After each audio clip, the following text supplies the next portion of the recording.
Մարկոսի 4-րդ գլխում մի այսպիսի պատմություն կա, որ երբ Հիսուս իր աշակերտների հետ մտավ նավակը, որպեսզի անցնի մյուս կողմը, հանկարծ մի փոթորիկ սկսեց եւ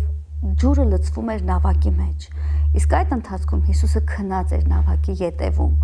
եւ գիտեք աշակերտները վախեցան, անհանգստացան, եկան եւ արթնացրեցին Հիսուսին ասելով. «Քո հոգը չէ, որ մենք կործանվում ենք»։ Եվ երբ Հիսուսն արթնացավ,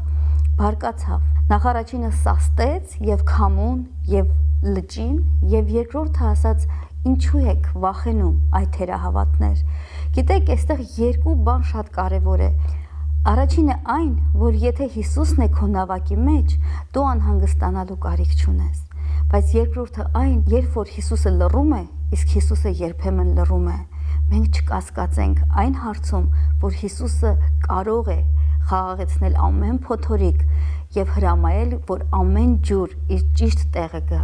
Այնպես որ սիրելի մարդ, եթե անցնում ես փոթորկի միջով եւ անհանգստություններ ունես, կարեւոր է մի բան իմանաս, որ Հիսուսը քո նավակի մեջ է, թեկուզ լռում է, բայց նա ամեն ինչ գիտի եւ ամեն բան կխաղաղվի իր ճիշտ ժամանակին։ Խաղաղվիր։